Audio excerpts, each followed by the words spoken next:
ಸರ್ಕಾರಿ ಪ್ರಥಮ ದರ್ಜೆ ಕಾಲೇಜು ಬಂಗಾರಪೇಟೆ ಕರ್ನಾಟಕ ಕವಿ ಕಾವ್ಯ ವೇದಿಕೆ ಸಂಯುಕ್ತ ಆಶ್ರಯದಲ್ಲಿ ಕವಿ ಸಾಹಿತಿ ವಿ ಲಕ್ಷ್ಮಯ್ಯ ರವರ ರಚಿಸಿರುವ ಕನ್ನಡದಕ್ಷಗಳಲ್ಲಿ ಕೆತ್ತಿದ ಕವಿತೆಯ ಶಿಲ್ಪಗಳ ಕವನ ಸಂಕಲನ ಪುಸ್ತಕ ಬಿಡುಗಡೆ ಸಮಾರಂಭ ಹಾಗೂ ಪದವಿ ಕಾಲೇಜು ವಿದ್ಯಾರ್ಥಿಗಳಿಗೆ ಕವಿಗೋಷ್ಠಿ ಕಾರ್ಯಕ್ರಮದಲ್ಲಿ ಪ್ರೇಮ ಕವಿ ಸಾಹಿತಿ ಬಿಆರ್ ಗೋಪಾಲಗೌಡ ಪುಸ್ತಕ ಬಿಡುಗಡೆ ಮಾಡಿದರು. ಕೋಲಾರ ಜಿಲ್ಲೆಯ ಕನ್ನಡ ಸಾಹಿತ್ಯ ಪರಿಷತ್ ಅಧ್ಯಕ್ಷರಾದ ಎಸ್ಪಿ ಗೋಪಾಲಗೌಡ, ಸರ್ಕಾರಿ ಪ್ರಥಮ ಕಾಲೇಜ್ ಪ್ರಾಂಶುಪಾಲರಾದ ಮುನಿಶವಪ್ಪ, ಕನ್ನಡ ರಾಜ್ಯೋತ್ಸವ ಪ್ರಶಸ್ತಿ ಕವಿ ಸಾಹಿತಿ ವಿ ಲಕ್ಷ್ಮಯ್ಯನವರು ಮಾತನಾಡಿ, ನನ್ನ ಕೃತಿ 5ನೇ ಕೃತಿ ಕನ್ನಡದ ಅಕ್ಷರಗಳಲ್ಲಿ ಕೆತ್ತಿದ ಕವಿತೆಯ ಶಿಲ್ಪಗಳು, ಕವನಗಳ ಒಂದು ಸರಮಾಲೆಗಳನ್ನು ಪದಗಳ ರೂಪದಲ್ಲಿ ಒಂದು ಪುಸ್ತಕದ ಮೂಲಕ ಹೊರತರಬೇಕೆಂದು ಪ್ರಯತ್ನಿಸಿ ಆ ಪ್ರಯತ್ನದಲ್ಲಿ ಈಗ ಉದ್ಘಾಟನೆಯಾಗಿ ಲೋಕಾರ್ಪಣೆ ಆಗ್ತಿದೆ. ಈ ಒಂದು ಲೋಕಾರ್ಪಣೆಗೆ ಆಗಮಿಸಿರುವಂಥ ನಮ್ಮ ನೆಚ್ಚಿನ ಹಿರಿಯ ಕವಿಗಳು, ಸಾಹಿತಿಗಳು, ಪ್ರೇಮ ಕವಿಗಳು ಇಡೀ ರಾಜ್ಯಾದ್ಯಂತಲೇ ಮನೆ ಮಾತಾಕಿದ್ದಾರೆ. ಇದೇ ನಮ್ಮ ಕೋಲಾರ ಜಿಲ್ಲೆಯವರಾಗಿದ್ದು ಈ ಒಂದು ಕಾರ್ಯಕ್ರಮಕ್ಕೆ ಆಗಮಿಸಿರುವಂತಹ ಸನ್ಮಾನ್ಯ ಶ್ರೀ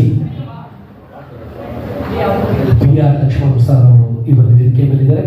ಅವರಿಗೆ ಆತ್ಮೀಯವಾಗಿ ಈ ಒಂದು ಕಾರ್ಯಕ್ರಮಕ್ಕೆ ಸ್ವಾಗತ ಮಾಡ್ತಾ, ಅದೇ ರೀತಿ ನಮಗೆ ಬೆನ್ನೆಲುಬಾಗಿ ನನ್ನ ಎಲ್ಲ ಕಾರ್ಯಕ್ರಮಗಳಲ್ಲಿ ಸತತವಾಗಿ ಭಾಗಿಯಾಗುತ್ತಾ ನನ್ನ ಹೇಳಿಕೆಗೆ ಸತತವಾಗಿ ಅವರೇ ನನಗೆ ಗಾಡ್ ಫಾದರ್ ಅಂತ ಹೇಳಿದಂಥ ನಮ್ಮ ಬಂಗಾರಪೇಟೆ ಕ್ಷೇತ್ರದ ಜನಪ್ರಿಯ ಶಾಸಕರು ಸನ್ಮಾನ್ಯ ಎಸ್ ಎನ್ ನರಸಿಂಹ ಸರ್ ಅವರು ಈ ಒಂದು ಕಾರ್ಯಕ್ರಮಕ್ಕೆ ಆಗಮಿಸಬೇಕಾಗಿತ್ತು. ಸೊ ಅಲ್ಲೆಲ್ಲ ನಮ್ಮ ವ್ಯವಹಾರದ ಭಾಷೆ ತೆಲುಗು.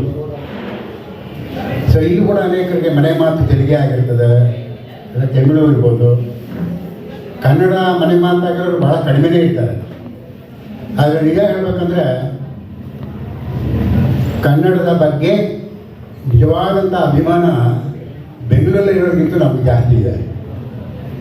ಬೆಂಗಳೂರು ಕರ್ನಾಟಕದ ರಾಜಧಾನಿ ಆಗಿರ್ಬೋದು, ಆದರೆ ನಾವು ಕನ್ನಡ ತೆಲುಗಲ್ಲಿ ಮಾತಾಡೋದು ಕೂಡ ನಾವು ಕನ್ನಡ ರಾಜ್ಯೋತ್ಸವ చేస్తాము ಅಂತ ಹಾಗಾಗಿ ನಾವು ಹೃದಯದಲ್ಲಿ ಕನ್ನಡ ಇಟ್ಕೊಂಡವರು. ಸೊ ಹೃದಯದ ಭಾಷೆ ಕನ್ನಡ ಅನ್ನೋಂಥವ್ರು. ಸೊ ಇವತ್ತು ಈ ಪುಸ್ತಕ ಬಿಡುಗಡೆ ಮಾಡುವಾಗ ನನಗೆ ಅನಿಸಿದ್ದೇನಂದ್ರೆ, ಒಂದನೇದಾಗಿ